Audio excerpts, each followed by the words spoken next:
It's lovely to see so many of you here. Thanks for joining us, and welcome to the first event of 2020 to 21 from the Nottingham Creative Writing Hub at NTU. The Nottingham Creative Writing Hub represents the staff and students in creative writing at NTU, where we've got thriving creative writing programmes at BA, MA and PhD levels. The website is easy to find. Just go to www.nottinghamcreativewritinghub.com, and there you'll find a diverse blog, members profiles and our programme of events, among other things. All our events are free to attend, and the next one is the rock music journalist and memoirist Pete Perfides on the 2nd of December, a week today. So if you want to register for that, please just go to the website and do so. And you can also follow us on Twitter at Hub Nottingham. But tonight's event is a very exciting poetry event in partnership with the superb and very well received Dial a Poem app. And I'm now going to pass to my esteemed colleague and friend, Sarah Jackson, who's chairing tonight's event. So over to you, Sarah. Yeah, I've got it. Thank you, Rory. And thank you to all of you for joining us this evening. Before I go on and say something about this evening's poets, I think our event must begin with Giorno. A revolutionary figure with a cult following, Giorno worked prolifically to foster a community of artists through his experiments with emerging multimedia, performance poetry and sound installations. And at the heart of these experiments is his Dial a Poem service, which enabled members of the public in New York to dial up and listen to a poem. Believing that the telephone could be used to introduce poetry to a huge and global audience, Giorno's project first launched at the end of 1969, and it featured recordings by radical writers and artists, including Anne Waldman and Bobby Seale. So the service, as you may well know, received widespread media attention, but it was also beset by interruptions and complaints. And despite numerous attempts to reinstate Dial a Poem, an investigation by the FBI in 1970 ensured that the lines were eventually cut. What really strikes me about this project is the liner notes in John Giorno's Disconnected album of 1974, which described the album as a do-it-yourself Dial a Poem kit. And he writes here in the liner notes, "Open the lines to the poets. Poetry plumbers unite. We invite you to do it yourself. Start your own Dial a Poem in your own hometown. Get hooked up to the telephones." And of course, that's what we did. Giorno passed away last year, 50 years after the launch of his first Dial a Poem service. And in the spirit of his call to get hooked up to the telephones and to celebrate his work, we've launched our new Dial a Poem service, which is a mobile app for the digital age, bringing together local, national and international voices, reflecting on telecommunications from the party line and Skype to telepathy and spiritualism. These poems explore the relationship between poetry and calling. And I'm so delighted that we're joined here tonight by 6 of our writers. I'm going to introduce our writers in turn, but I'd like to say a few words first of all about our first 2 supporting writers, because they are the winners of our Dial a Poem student competition, which was open to all students enrolled at a UK Institute of Higher or Further Education. And we received stacks of entries, and all the winners were selected anonymously by our judge, the brilliant Jane McKee, who I believe is here with us this evening.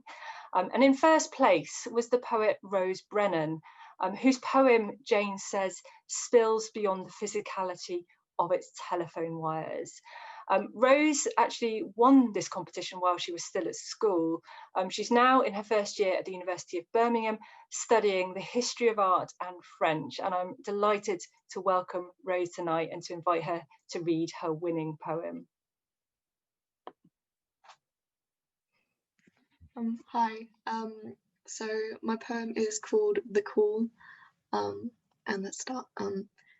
Do you remember how it used to carry over the fields? The call, I mean, how it whispered with the wind over the wheat and the rye, echo around the valley, caress our faces with a mother's kiss, summoning us back like lost calves. The sound is lost now, in the subtle whines and howls of the electric wires that hang over our home. It pushes us too far away. We're gone before we even know. And now I am forced to sing at you down the phone, our old culling cry, calling for you to come home to a simpler time, to which your reply is the steady disconnect tone.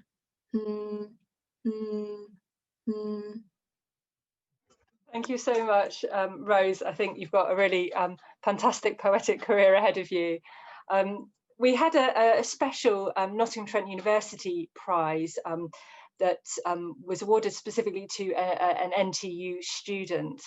And this prize went to the fantastic John Rogers, whose poem, Jane says, crackles with invention. John completed his MA in creative writing here at NTU earlier this year, and we're really happy to entice him back here, albeit virtually, this evening. John, over to you. Thank you for that generous introduction, Sarah, and thank you for all the company this evening. Looking forward to hearing the remainder of our poets. I'll aim for brevity, which is unusual for me, and get John Boot straight on the line. This is called A Dial Face for John Boot and Absent Company, and it's for John Boot, clockmaker, watchmaker, Sutton in Ashfield, Nottinghamshire. He's inside a glass shoe, keying in one last request. It takes him an age to work it, taps at efface digits that are encrusted with manky old fingers. He's not heard of the preference for strong mobile networks. He gives it a tap, the only solution to a telecommunication conundrum. Am I this right, that the next town? The tourists must have got it wrong. Their compass points misguided by the Earth's magnetic drift. I can hear me, sen, says John Boot in Portland Square, once Lower Green. A watchmaker's history watched over by Wilco. He's told to hold, near the sorry-looking sundial, no placard to mark the largest in Europe. Instead, it's desecrated by cans and Coupland wrappers, pastries, flaking bricks, and... Hello? Steve here. Can you tell about them come to see the sundial? Think you've got wrong number, mate. No, they were coming, but could have veered off course, so don't you go telling me. Standing proud like the grandfather clock on King Street, 18th century oak, original brass hinges, and all the trimmings that a smashed up payphone box affords him. The wind steals in, a sigh from Steve. Don't know out about no sunbed, mate. Sundial, repeats Boot in haste, and he's told to hold again. Shoppers bruise the minutes from 2 to 8, their shadows stolen by the apocalypse of cumulonimbus, and the tiny pips that say, John Boot is out of time. Thank you. Thank you so much for that, John, and hopefully we'll hear more from Rose and John later. We'll have a brief discussion at the end of the readings, so if you do have any questions for Rose or John or any of our poets, then please do add them to the little Q&A box that you should see at the bottom of our screens. So in addition to our competition poems and poems that were really generously given to us by our friends and writers across the UK and beyond, we commissioned 18 international feature poems, and we asked these poets to produce original work that responded directly to our brief, to the idea of calling. And 4 of our feature poets are with us this evening. We have Andrew McMillan, Raquel Lanseros, Rishi Dastada, and Chrissy Williams. And so for the next half hour or so, I'm going to invite them each to share their dial-a poem work, as well as to read some other recent work with us. So first of all, I'm delighted to welcome Andrew McMillan. Andrew's debut collection, Physical, from 2015, won the Guardian First Book Award, the Fenton Aldeburgh First Collection Prize, an Eric Gregory Award, and a Northern Writers Award. His second collection, Playtime, was a Poetry Book Society recommendation for autumn 2018, and it won the inaugural Polari Prize. He is Senior Lecturer at the Manchester Writing School. Andrew, thank you so much for joining us tonight, and over to you. Thank you so much, Sarah. And it's really great to be here. I was just thinking, hearing those first two brilliant poems about that notion of calling and about, I mean, you might notice if my picture is a little bit fuzzy, it's because our internet is really bad. So yesterday I was making the calls to upgrade it, and it was asking for our landline telephone number. And I realized that that was something, we've lived in this house for 4 years, and I've never known what our landline telephone number was. And so the only way that we could find it out is I had to go next door and borrow their phone and plug it in our house, and then ring myself on my mobile from that phone in order to find out this number to upgrade the internet.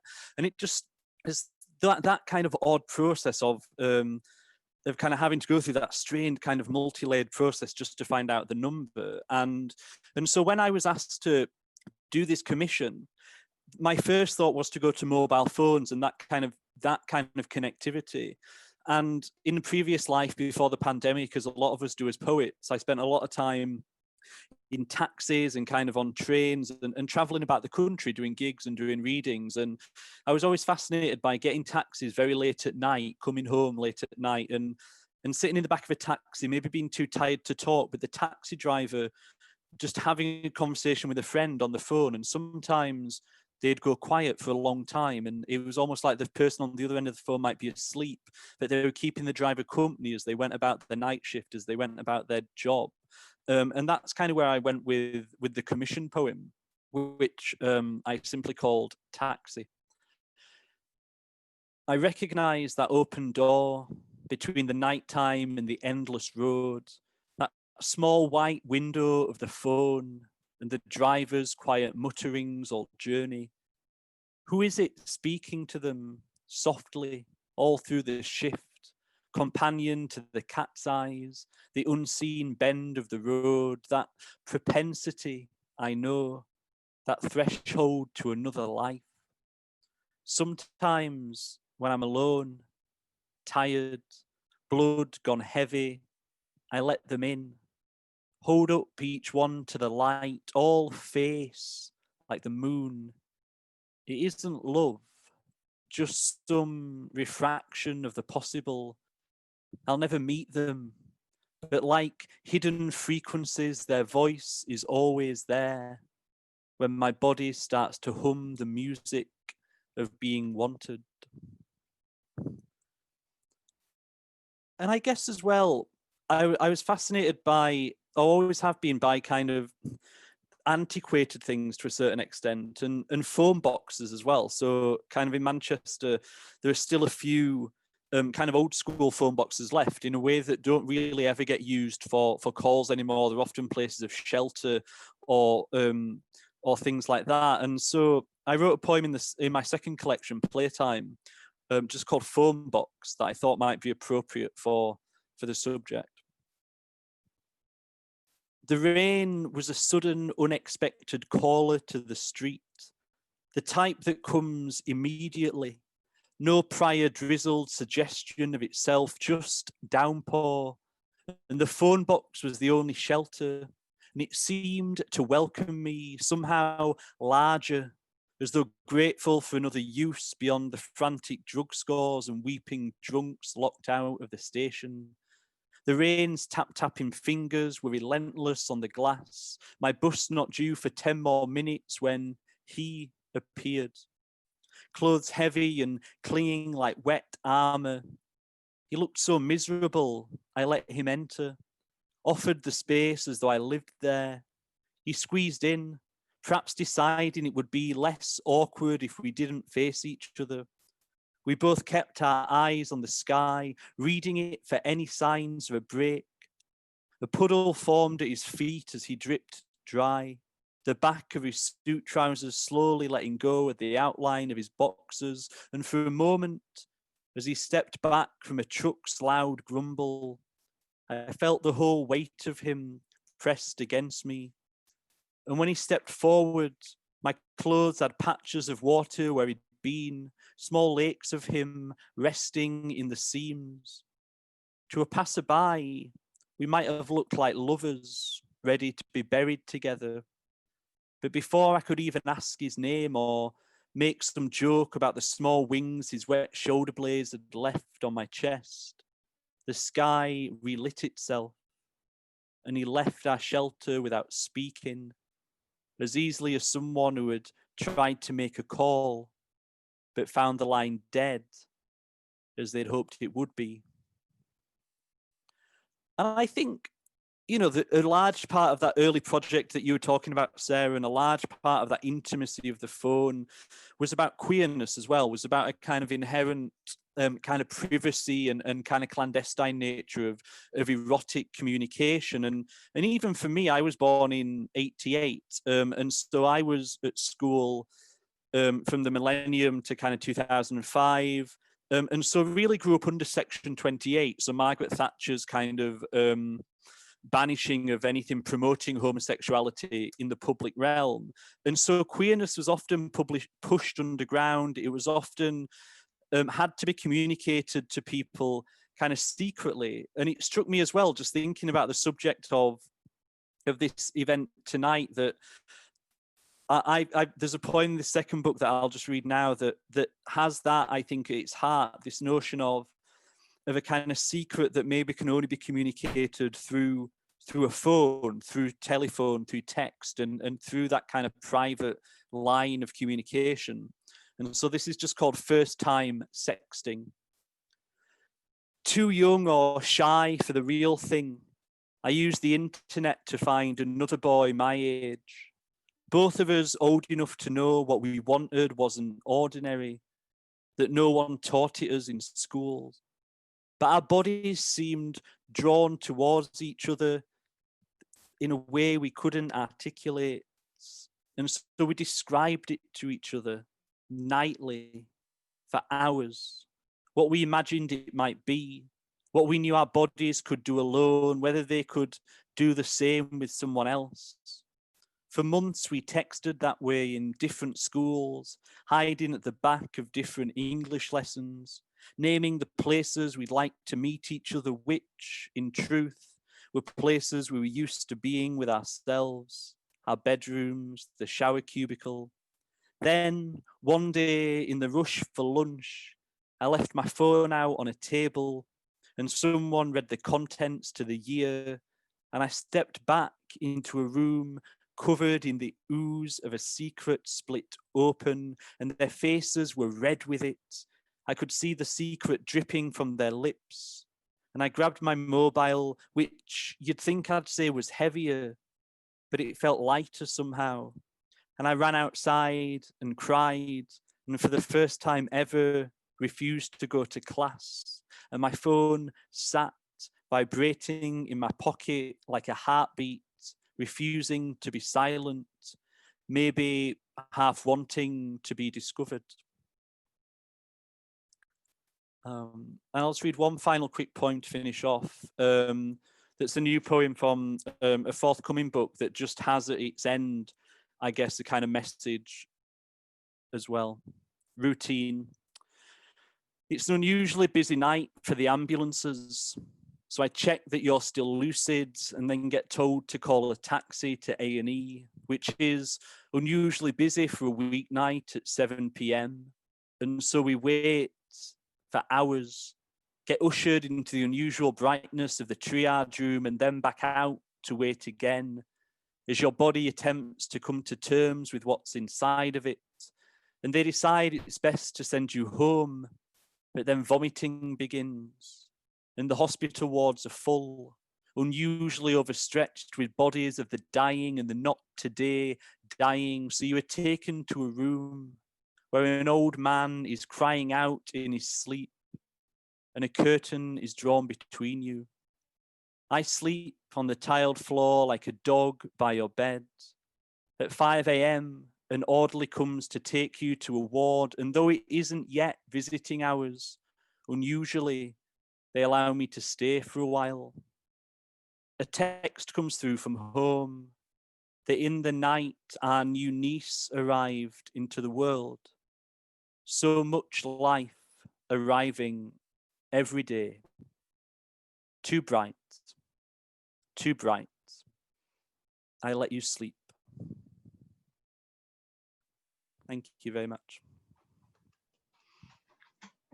Thank you, Andrew, for that that beautiful reading. When we approached poets to contribute to this project, we wanted to invite poets who we thought would really kind of resonate with the idea of calling, but calling in all its different manifestations. And I think Andrew's work shows the different ways that this operates in his poetry, and it's just a joy to have you here this evening. Thank you so much. Next, I'm really thrilled to introduce Raquel Lanceros, one of the most awarded and recognised voices of contemporary poetry in Spanish. Her collections include Croneria, which was published in 2009, and Matria, published in 2018, which was awarded the National Book Critics Circle Award in Spain. Widely translated, she is also the winner of the Andalusian Critics Prize, the Antonio Machado Prize, the Train Prize, and the Jan Poetry Prize, among many other prizes.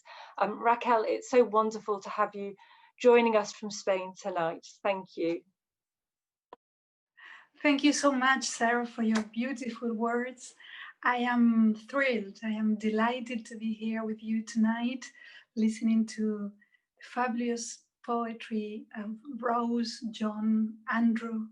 I met Sarah, if I can tell where we met and where this all began, back in the times before the pandemic, where we did travel. Now it seems like a dream. But we were in fact together in Colombia, in a beautiful town called Pereira. And I had the opportunity to listen to your work, to Sarah's work. And I was filled with astonishment, admiration, and heartbeat, because I thought her work was so beautiful. So I'm very thankful for this opportunity to be here tonight. And then she invited me to this project, which is a beautiful idea, dialogue poem project. And those very days, and that was back in November, October last year, a good friend of mine died. And I realized most of the times we had been talking through the telephone because, the last months I couldn't, I wasn't able to see him because he was very sick. And so I thought of our friendship in terms of communication through the telephone. And I wrote this poem that was translated into English by Alan Josephs, who is Spanish, teacher of Spanish, a professor of Spanish in the US. And I had the opportunity to live there and to teach together with him. So he's a kind of, I call him American Dad, in fact.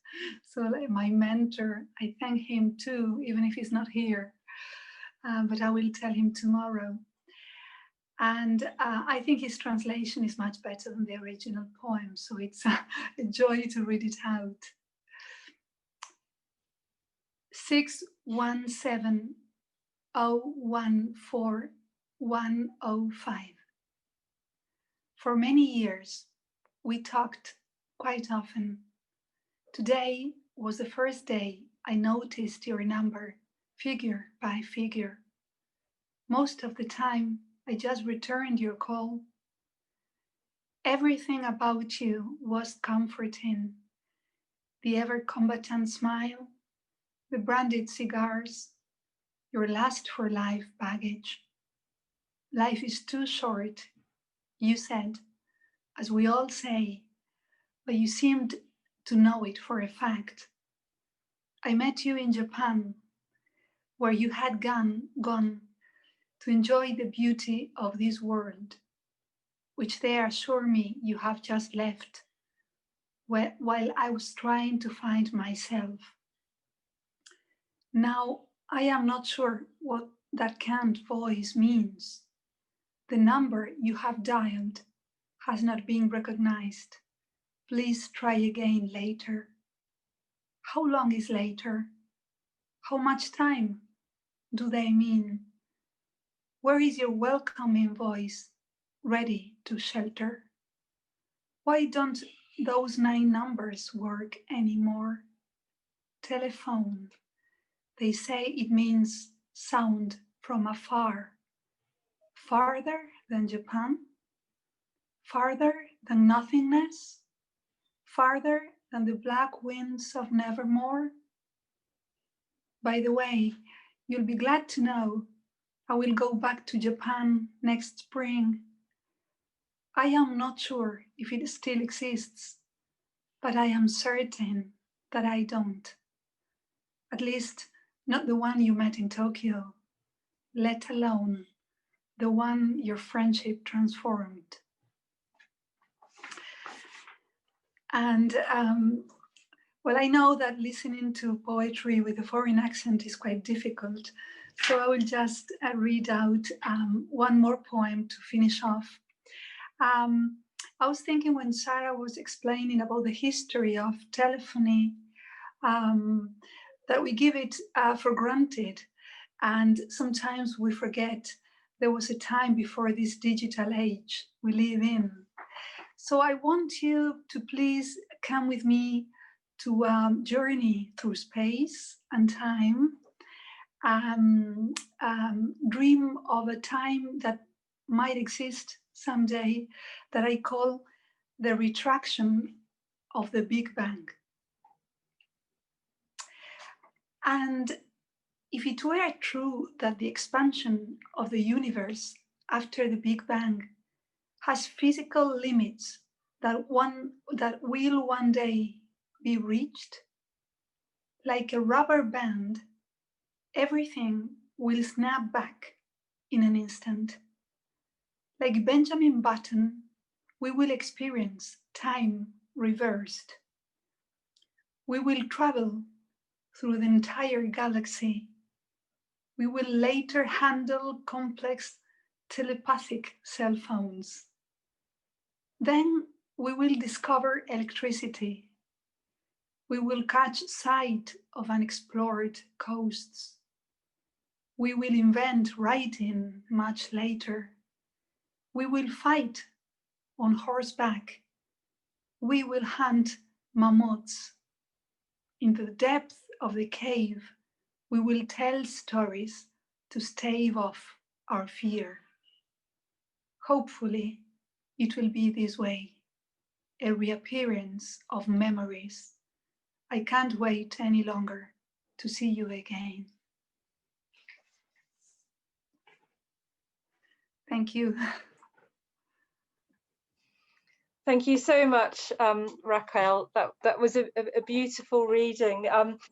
I was so pleased to meet Raquel in Colombia, and while there, I was fortunate enough to have a translator who would help me out with reading my poems and translating them into Spanish. And Raquel very often, very kindly took on that role, and I'm just so sorry that I couldn't do the same for you tonight, Raquel. We did talk about getting a translator involved, but Raquel is such a star. She agreed to read in English. So special thanks to you for that. Our next reader is Chrissy Williams, a poet, editor and tutor based in London.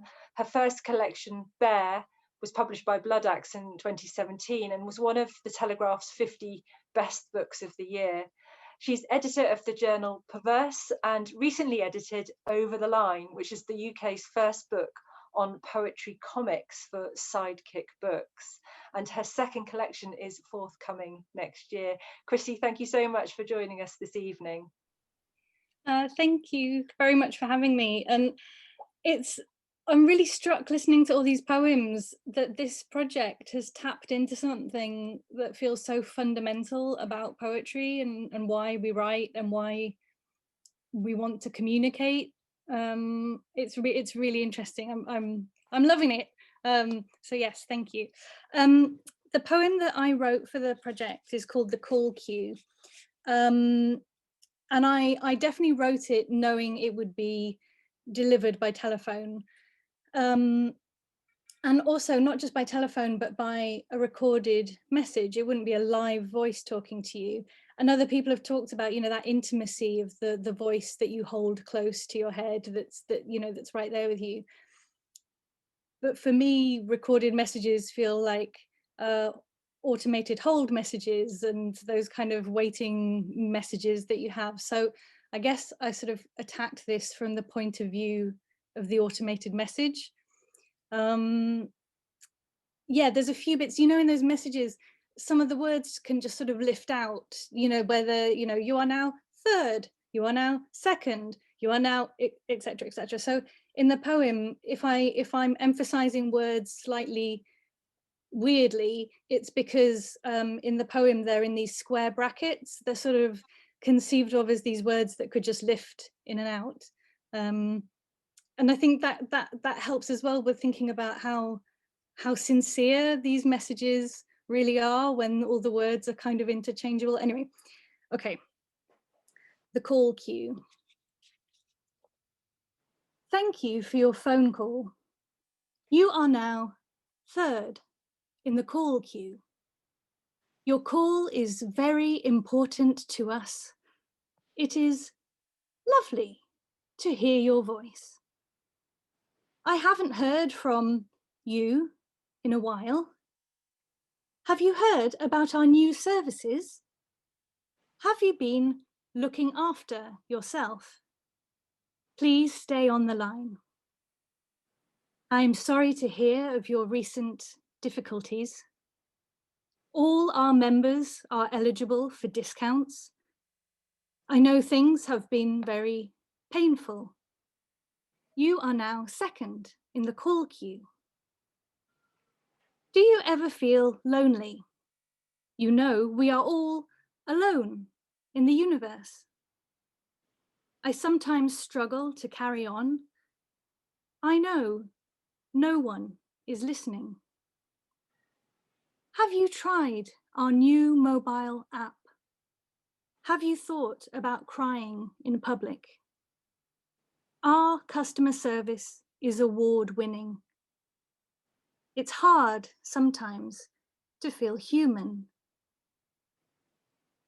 The call queue is a system of digital connection. You are now first in the call queue. Thank you for sharing your need for contact. Your call is very important to us. It's so funny to actually read that aloud, and you can see my face while I'm reading it, because obviously it's designed to just be this sort of faceless voice on the end of the. I should have asked you all to just like turn the thing off and imagine you've been on hold for 17 hours. Yeah, I realize it's so funny reading in contrast to Andrew, because Andrew, your poems are so, well, I mean, literally physical. It was the name of the book, but your poems are so physical, and I think there's a lot that when I write about stuff that it's all very internal. So I feel like I'm doing like a mirror or something. Yeah, I do have some of the poems that connect to this idea of technology and how we experience communication through technology, how we conceive of like digital versus physical landscapes. So I'm going to read this prose poem that's called Digital Ghost Towns. But I need to take a breath before it because it goes quite fast. Okay.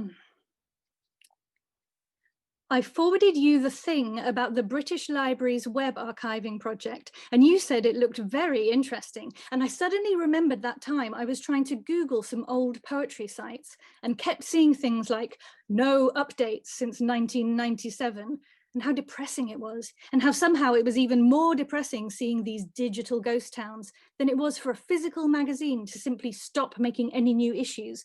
And then the more I looked, the more I realized the internet is full of dead ends and holes. And the bits of it that actually work are just bright lights shining in a desert, not like Vegas, because Vegas is off-putting to lots of people. So it's a bad analogy. But I just mean that when the lights are working, they're wonderful. And anything abandoned, especially something creative, makes me sad. But it's part of the process, I suppose. And we just have to try and avoid these holes. And my God, How many blogs will there even be online in 50 years' time? Have we got another 2,000 years of blogging coming up? And shouldn't we be setting up grander projects that will last brightly forever without getting lost on the internet? And just what are we playing at anyway? Shall we put the kettle on? Is what I actually say.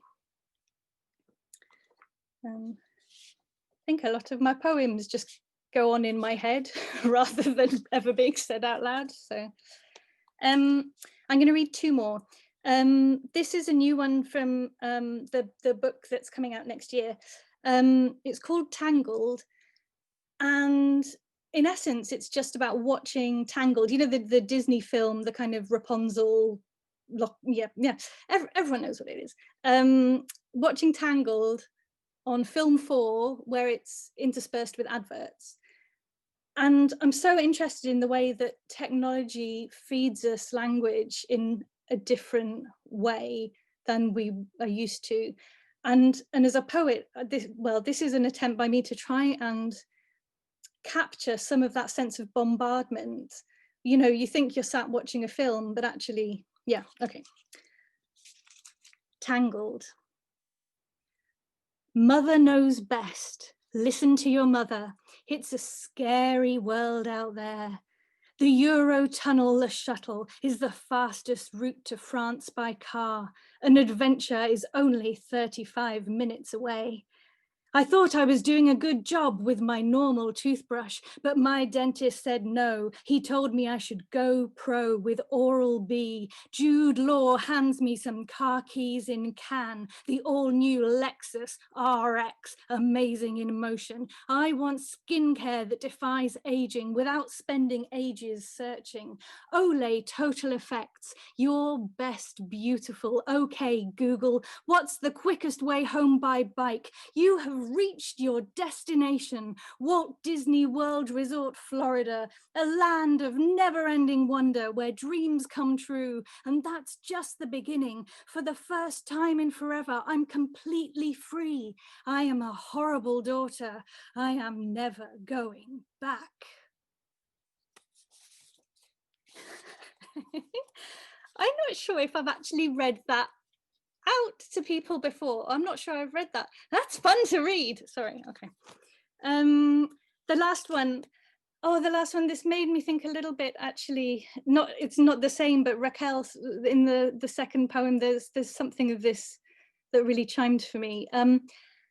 Again, in the interest of how technology facilitates intimacy for us, and how public events can become very, very private, very personal. This poem is called Can Odyssey, and I wrote this after seeing a tweet from the Canadian astronaut commander Chris Hadfield, and he was in the International Space Station, and he posted a video of himself playing David Bowie's Space Oddity, all filmed on the ISS with the Earth out of the window, and it was amazing. Tin Can Odyssey. It's not just because it's good. It's the fact of it. That view. The fact that it exists as a view, and he exists to show it to us. I woke up to it that morning, stared at the earth on full screen, head still on my pillow, watching this human music, lit continents, all our revolutions from above. I don't need a God looking down, but the feeling that anyone could exist in that black beyond the blue, in that black behind the veil of daylight. I found that view reassuring, as if we finally really knew it isn't just empty space. Thank you. Thank you so much, Chrissy, for that. It's just such a delight to hear all the different kinds of poems that people are bringing in relation to this subject. And what I really loved about the project was the diversity of contributions that we received. You know, they were warm, some of them were witty, some of them were devastating, and some were disturbing. And it's just been a real joy this evening to hear some of the diversity of that content.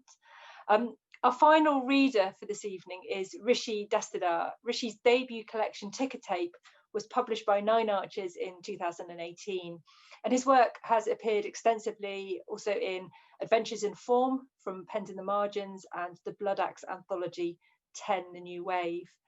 A fellow of the Complete Works, he is consulting editor at the Rialto magazine and serves as a chair of the writer development agency Spread the Word. Rishi, over to you, and thank you.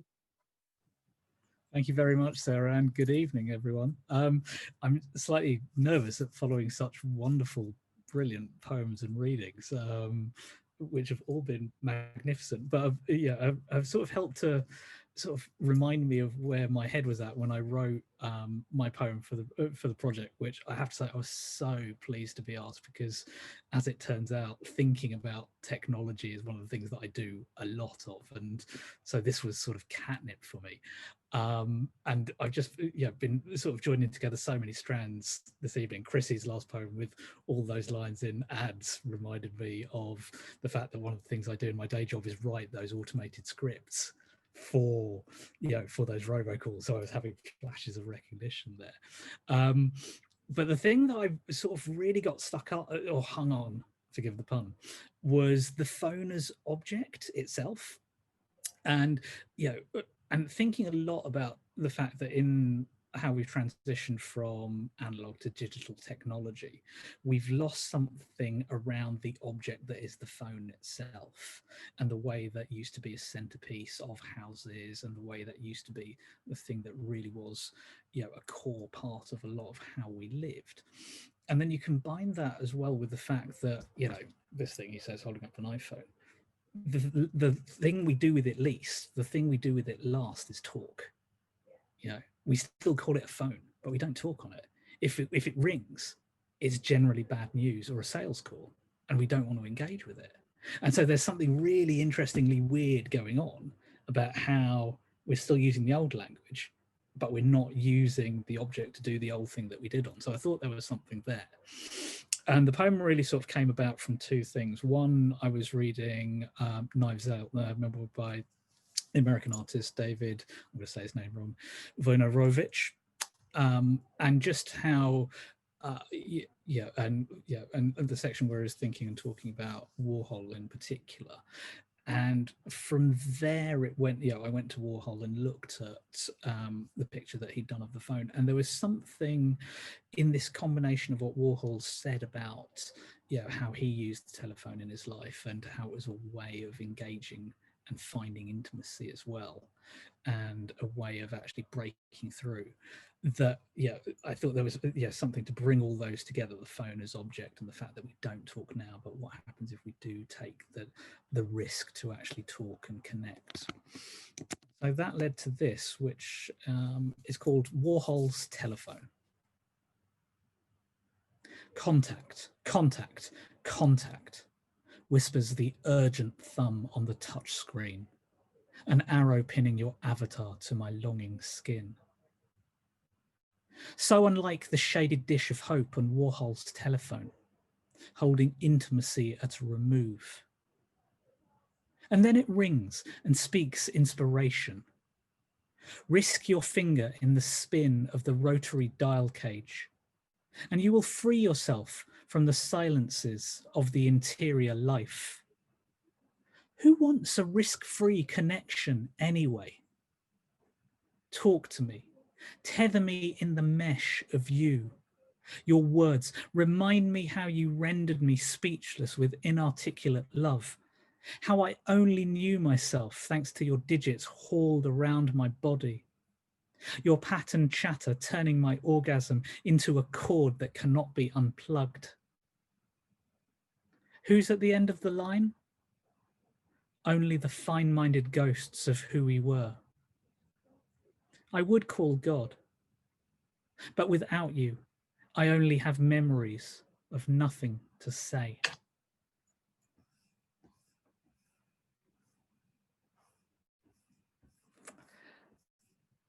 And so, you can hear that I've got a liking for analog, and just I think partly a child of the age that I grew up in. I was born in '77, and so I am a digital immigrant in that sense. So I well remember old phones. You punch the button and the one phone in the house, and one of my earliest jobs actually was selling mobile phones. So I still retain a sort of fondness for this, what looks to us now very old-fashioned valve and plugging in and tube type technology.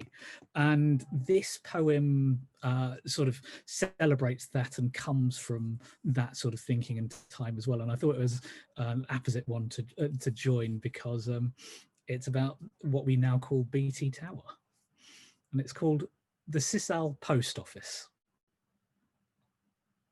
It was a reaction to all that 60s space age white heat stuff. We need, Mr. Wilson, a post office that reflects us as who we are, not who we want to be. One that is realistic rather than this gleaming Fitzrovian tower of antenna, dishes and progress. So now hear this, good denizens of the GPO, all you sub-postmasters and mistresses in Inverlochty, Hexham and Canvey. You are to furl up the rolls of tin foil we sent you last week, unsilver your fascias, forswear the future, and instead lovingly wrap your counters and your tables and your racks in the 2 yards of Cissell that are being dispatched. Our inspectors will award extra points for the use of packing string and simple reef knots. And if any of your customers ask why the oscillation between now and then, remind them that they are citizens and so are perfectly entitled to ask.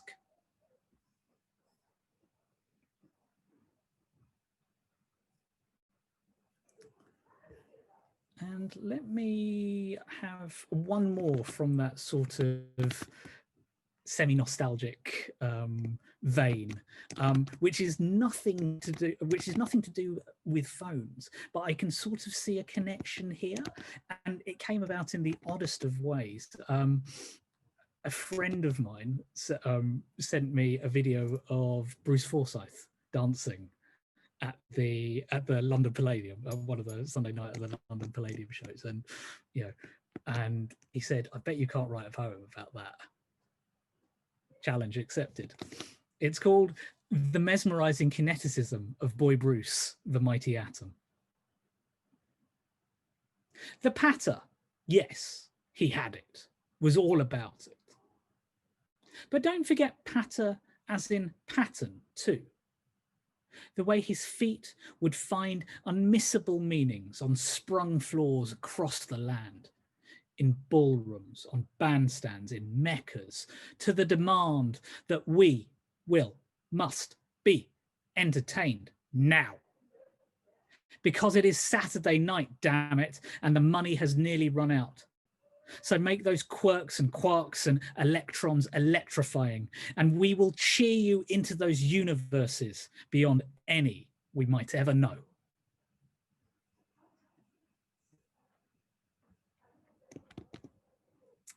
And let me take my leave with this, which is a poem that can pretty much only have been written once there was the iPhone around, and with apps on it as well. And I'm sure some of you actually have this app, Shazam, the one that's used to recognize songs that you might be hearing in coffee shops. Remember those, when you used to sit those and want to know what the song is, and so hold the phone up to the speaker to try and identify it. The poem is called The Shazam Position. She's at 32.7 degrees to the speaker. The L in girl crooked into poised. iPhone as soundwave diviner. Body tuned, shape held, moment captured. I have all of early Ella. I'm an expert. But I hadn't heard that one. Behind the barista, a rhythm drips on. Thank you very much. Thank you so much for that, Rishi. And thank you all for sharing your fantastic work with us. I wasn't sure when I asked you to share any other work that might relate to the telephone, whether you would all be able to do that. And it's been remarkable just to hear how it resonates across a range of poems. We have a few moments left to have a brief conversation about your work. It can only be brief because we don't want to keep everyone for too long.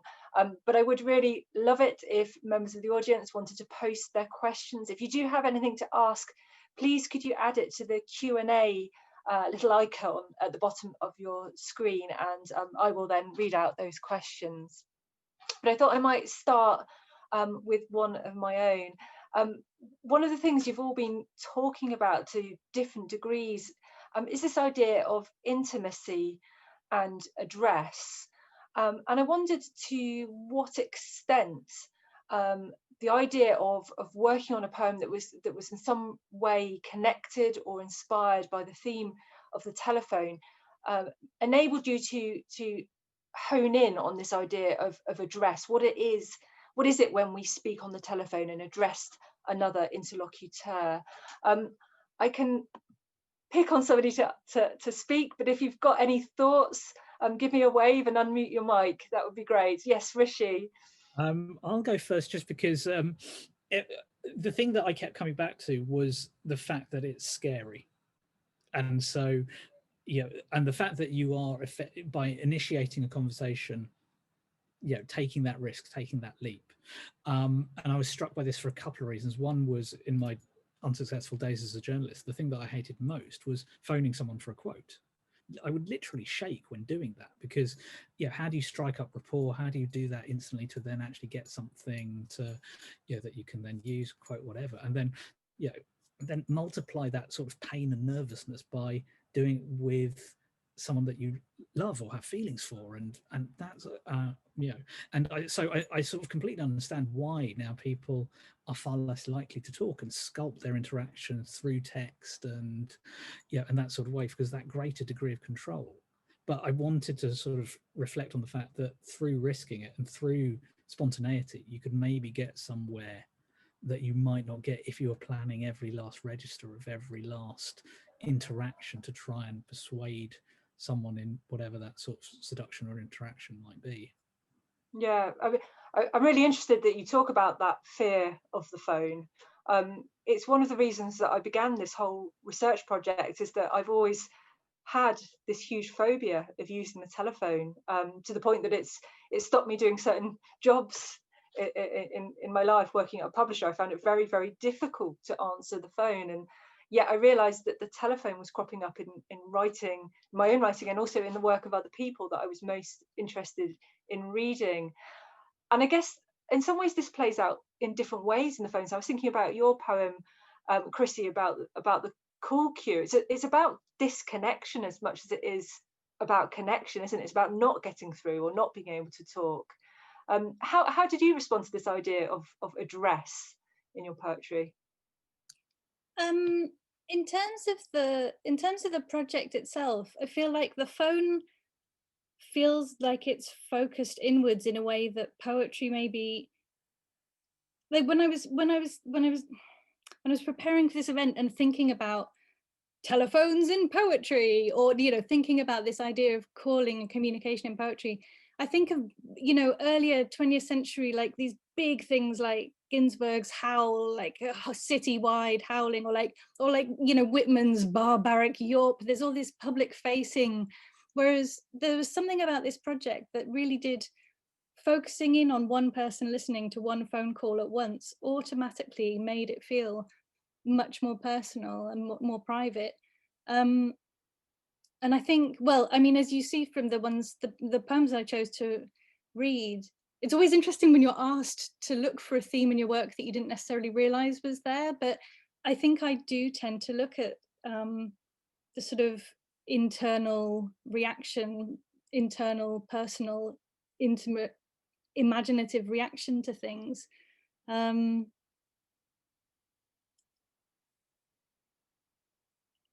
Yeah, I think the project's really useful. What you said after I read, it's fascinating to see how everyone has responded in a totally different way,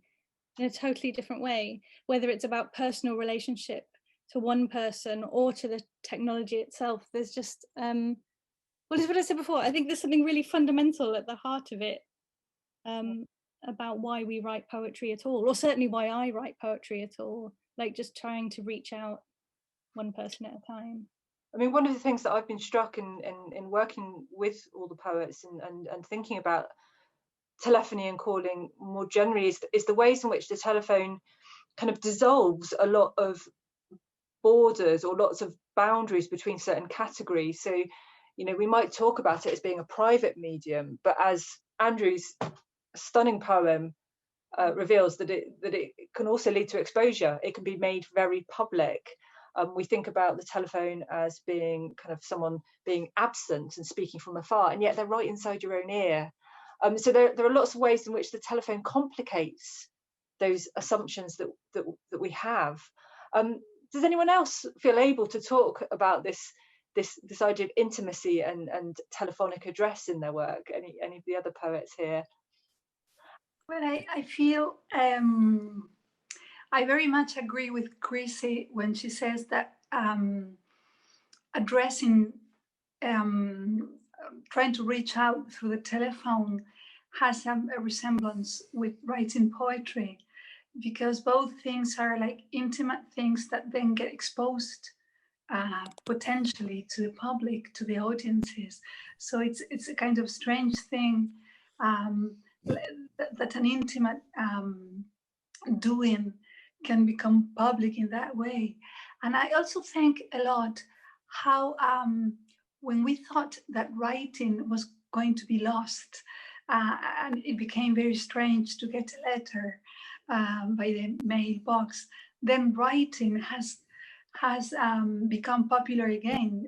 Because related to that fear we have of talking through the phone, we rather text people all the time. So we spend our time actually reading much more than we did like 30 years ago, for instance. So in a way, cell phones have brought back the pleasure of reading in a way. So it's a kind of paradoxical situation too, I believe. Thank you, Raquel. I mean, it's been really interesting hearing people talk about this relationship between kind of poetry and calling, and I'm struck, I guess, by Frank O'Hara feels like he belongs in this conversation somewhere. You know, he famously wrote in his Personism manifesto that I realized that if I wanted to, I could use the telephone instead of writing a poem, and people often use that as a means of thinking about the relationship between poetry and the telephone call. But what's kind of less often remarked upon is that O'Hara did, of course, write the poem rather than make the call. That he instead of picking up the receiver, he chose to write the poem for his beloved. So I think there's a really interesting but also quite an uneasy alliance between kind of poetry and calling. I wonder if I could ask our two competition winners, Rose and John, to respond. I mean, you weren't approached directly to write a poem. You responded to kind of an open call. What drew you both to enter our competition? And apart from the wonderful prize, of course, what kind of spoke to you in this competition that made you want to give it a go? If either of you want to answer. Yeah, John, go for it. I mean, actually, I'm kind of looking at it a slightly different way now, and we've tried to avoid the pandemic word tonight, but the kind of way that we respond to it now, I suppose, as we're listening to all these poems, it always demands such a keen ear, and we're talking about the intimacy of talking down a telephone line, and perhaps that sort of changing at this point in time. We're saying we're tiring of the Zoom calls. We're tiring of having to be so alert that I suppose in the poem that I was writing, we're getting more miscommunication that's arising, and I'm starting to see that more in the height of the pandemic and when people are tired, let alone the fact that in my particular work they don't know what a sundial is, the residents, because it's old, why would we want one of those when we can have a timepiece? So yeah, I suppose that's kind of the angle that I came at, but everything starts to have new meaning in a new context, doesn't it? Yeah, thank you. And just before we move on to Rose, John, I wanted to pick up on a question that's popped up in the Q&A about that famous sundial in Sutton and Ashfield. They've asked about the ways that this historic landmark inspired your poem. Can you just tell us a little bit about the sundial for those who don't know about it? I mean, I think I'm allowed to say this as being, born and bred in the area, but it's one of those things that the residents absolutely have no idea about. It was meant to be this world-renowned attraction that was going to boom, get the tourism booming at the late 90s, and very quickly fell into disrepair. And consequently, I mean, now there's a great big snowman overlooking it in readiness for Christmas. So I think, as I say, the residents of Sutton and Ashfield would probably much preferred having a nice timepiece to commemorate John Boot, who made them watches, etc. And instead, we've got this really complex sort of foreign body in the middle of the town square. So yeah, that's the angle that I approached the poem. So when lockdown's over, you'll go and see it. That's the one. Yeah, let's boost some tourism. Thank you. And Rose, you took a very different approach, and you have an old culling cry or an old culling call in your poem. Can you tell us a little bit about that? So, I mean, Chrissy, I think we drew from the same sort of pot of inspiration. When I wrote the poem, I had just seen Frozen 2, so I was kind of writing from that. But I just, a culling cry is a sort of Scandinavian old sort of cry that was used to bring cattle home, and there are loads of videos on YouTube. They're really beautiful, and it just really sort of struck me how that was used to communicate with people and herds of cattle, and how everyone would just instinctively know what this sound meant, like, oh, it's time to go home now, or something, it's time to go back to the pen now. But and I just sort of thought it's something really traditional. It still happens because there's been a sort of revival of culture, but it just struck me, what if it was used to sort of show a kind of juxtaposition between sort of technology and tradition, and how far and how detrimental it can be to reject technology, but also how detrimental it can be to embrace technology as well. And I just sort of wanted to weigh that up with this sort of bond that I've got in my poem. And yeah, I guess that's just sort of what I was trying to explore, like a kind of bond between technology and tradition, as symbolized by sort of two people. Wonderful. Thank you for sharing that, Rose.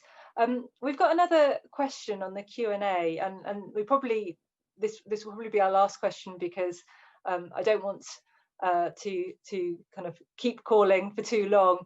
But an anonymous participant has asked, did anyone find themselves drawn to a particular poetic form when exploring this subject matter? And I guess I was really lucky that not only have I heard the poems, but I've seen them written down, I've seen their representation on the page, and so the variety of forms was even more present than just hearing them spoken aloud. So Andrew, would you mind sharing some thoughts on the forms in which you've been writing?